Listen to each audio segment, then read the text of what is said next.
Well, it was one of those things where Taika and I have been friends for a while, and we wanted something to write together or work on together.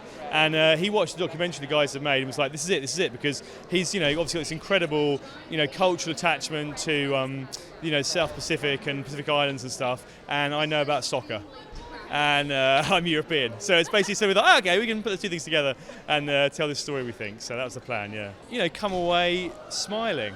I think it's a really upbeat film about a bunch of losers who come together and sort of, what's the point of playing if you know you're going to lose? And I think this team is about that. This is what it's about. It's about being a team, being together, and learning from other people. And that's the point of playing in a team and being together. It doesn't matter whether you win or lose. It's about that team spirit, really. So I hope you'll take that away. A lot has happened in 2011 that pretty much brought me here today. 2011 was when, coincidentally, we won our first game when a film crew from Archer's Mark in London was there to create a documentary. Taika just so happened to take interest and wanted to do this film, and the strike happened and they couldn't promote it, so they got me on board. It's just, crazy. The first out transgender to play in a FIFA sanctioned tournament, yeah. And just recently, FIFA President Gianni Infantino at the Women's World Cup in Sydney made me an official FIFA legend. Yeah. Oh my gosh, Kaimana is perfect. It's hard to find an actress that is Samoan, a Fa'afine, a trans woman, is athletic and can act. And it just so happened that they found Kaimana in the backyard, in Hawaii, and she's perfect. It's such an honor, it really is. And Jaiyah is, I call her my big sis. She's a legend in the FIFA world. I just feel really honored, and it feels really great to have been a part of this story and, the representation that it brings to the table on a global level. It's a huge deal, and I'm just incredibly honored. Oh my gosh, she did. Actually, she gave me the biggest nugget that I ever got for my entire journey of filming. So I met her at the launch party. It was like a day or two before we started shooting, and she told me, girl, I understand that this character you're playing is not an exact replica of my story or my life. She said, this is going to be a character that, of course, has my name and has elements of me, but it also has elements of you, and the character also has elements of what Taika wrote into it. That was huge for me because I've never acted before, and on top of that, it was an actual living person. So I'm like, what did I get myself into? But she gave me that nugget, and it really just released me and allowed me to, I think, relax a little bit more, into the role and the work that I did. Absolutely. The thing that I love about Taika is he is incredibly dedicated to his creative flow, and so above all else, it's about the art form. And so we did a lot of improv. We did a lot of try this, try that, try this, say that. So the vast majority of what's actually in the film wasn't necessarily in the script, and it was fun that way. It also gave me room to breathe a little bit, to play, to find my way to, the character even, and whatever the scene was asking for. Sometimes it took me a minute to get into it, but with his directing, it made it completely possible. Oh, absolutely, girl, absolutely. The only thing that I knew him from was X-Men, okay? So when I saw his name was on the project, I was just like, oh, shoot, this is Magneto we're talking about, you know what I mean? So I was definitely intimidated, but he's so sweet, he's so kind, he's funny. In every scene, he was always encouraging me, supporting me. So he played a really big part in me being able to do what I did. And love you, Michael. Honestly, just joy. I think the world and the state that it's in right now, I think it's severely lacking in a lot of joy, and a lot of us can feel that. And I think ultimately that's, if nothing else, just to feel a little bit of happiness and joy for at least a moment in time. And I think if that's the case, then we did our job. Well, really, working with Taika was the first thing, and then he introduced me to the story. I checked out the documentary, and the documentary is just such a heartwarming story, and real story of human positivity. And so that was it really, Taika and the story itself, and then the character, obviously, he does exist in real life, Thomas Rongen, but once we started, developing the character on set, actually, it started to sort of take legs and go actually further away from the real Thomas Rongen, to sort of serve the story that we were telling. I thought it would be a challenge for sure, because we were, improvising and trying to be funny. So yeah, for sure it was a challenge, but it was a lot of fun. Yeah. Well, she was amazing. She's just one of those naturally gifted actors. She came on and she was immediately there. She had truth and honesty to her performance from the get-go. So it was just a pleasure doing scenes with her. She was great.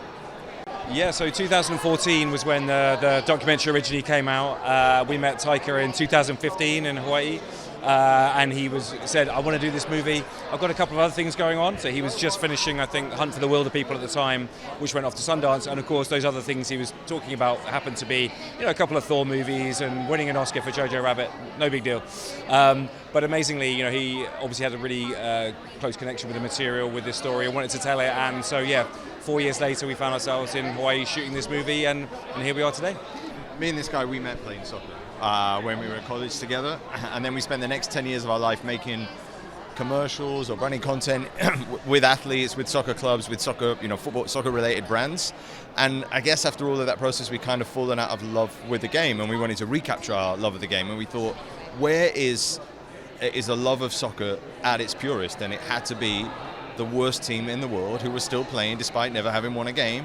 And so we spent maybe 6 months calling the CEO of the Federation, Tavita Tamu, and asking him, begging him really, would he allow us to come to the island and spend some time with the team to see if we could try and capture the essence of why those guys were playing and what brought them all together and what their love was for the game. And if we could capture it, maybe we could bottle it and bring it back to Europe with us, and allow other people to fall back in love with the game. And we just didn't know that the story would be as good as it was when we got there. And so now it's like we come one step further. Obviously we made a doc, and a handful of people saw it, but then the opportunity to tell the same story on a bigger scale, and communicate these amazing people on a much, on a movie of this size is incredible. Yeah, I mean, like, Taika is one of the biggest, most incredible directors in the world, and so when we first heard that there was a chance that Taika would want to remake this as a film, being a Polynesian filmmaker and a filmmaker who was going to get the story like no other. I mean, we were absolutely delighted about that. I mean, who wouldn't be? And the experience to watch him on set and watch him throughout the process has been an amazing one. Yeah. He was a total pro. Was the perfect person for the. But I think what I loved about it as well was actually hearing the real Thomas Rongen's appreciation, and just sort of like his mind was completely blown at the idea that Michael Fassbender was going to play him. And I think that what has been really exciting for us is actually seeing this little movie the documentary that we made, seeing all the people who were involved in that. Just kind of, be just completely blown away by seeing this thing being scaled up on a new platform in a new way. I played Tavita. He's the most important person in the story.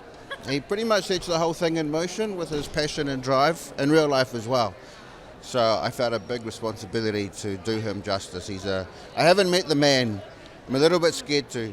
Man, he was awesome. And he'd just come off some really crazy schedule of work. And so for him to even do it, I was really surprised.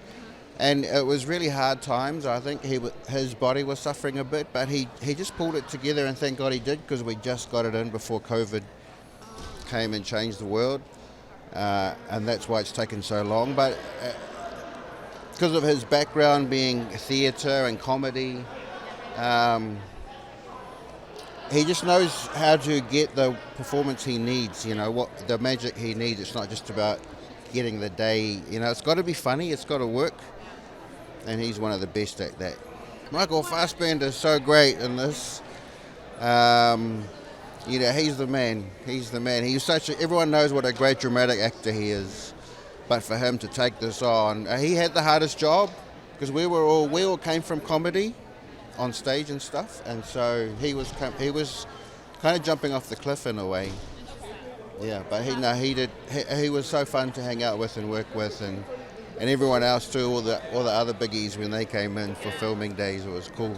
It's a sports film which everyone loves, everyone knows the form, but I just hope that they enjoyed the way they got there. That we took them there in the end, and the real story's already out there in a doco, a beautiful doco starring the real people. So go and see that if you want to know what really happened and what the real people, but come and see our film for a real hilarious, entertaining, exaggerated version of that. Well, I actually approached them first. I watched the documentary and I was so taken by it and I was so impressed that I ended up getting in touch with them and saying I'd love to turn this into a film. They already had the idea to do that, and it was just perfect timing, really. Yeah, I think it's true. I mean, I played soccer when I was quite young. I don't think I really understood the rules, but it wasn't really about the sport or me like understanding the sport. That was the reason that I did the film. It was about people and the relationships, and also wanting to show the world the Pacific Islands and show our culture and just put ourselves out there. This film I took an approach on this film where I allowed myself to be a lot more open and fluid with the creative process and just be more receptive to ideas and new things coming in. And so for example, there's a kid in the film, Armani, played by a kid called Armani. Michael came up to me at lunch about a week into the shoot and he said, I just met this kid, he's like some 11-year-old kid and he's fascinating. I really wish we had him in the film. And I said, let's put him in the film. And he's in the film. And that was the most important part of the casting process, was finding someone who's Samoan, a Samoan Fafa Fine, who also is trans, identifies as a Fafa Fine trans, plays soccer, and can act. So to tick all those boxes, it's a very small group that you can choose from there. Hope. The film is about hope, and it's about not giving up. And I think, in the last few years, I think we're reminded a lot, especially in cinema, about how terrible the world is. And we're kind of made to believe that humans are just, inherently bad. But we're not. Humans are great, and humans are a fantastic species, and I love humans. And this is about, just showing that, telling a story where nothing bad really happens, and you can go out with some hope and feeling happy. I am a massive soccer fan, as we call it, football.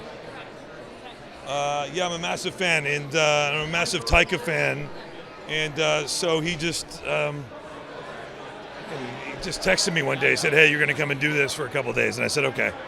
It's awesome. Yeah, we had just done something right before, so in a short period of time, we got to spend a lot of time together. So fun. He's the best. And he's just such a great guy. And I knew Michael Fassbender a little bit too. We'd done something. So he's just really good, really great people. And Elisabeth Moss, who's amazing. I've known her for years. So it was really, felt like I was kind of the last guy in, and I came in, it was really fun. I don't know, I think he's a really sweet message. All the sort of stuff that you hope, like never give up, keep going, keep trying.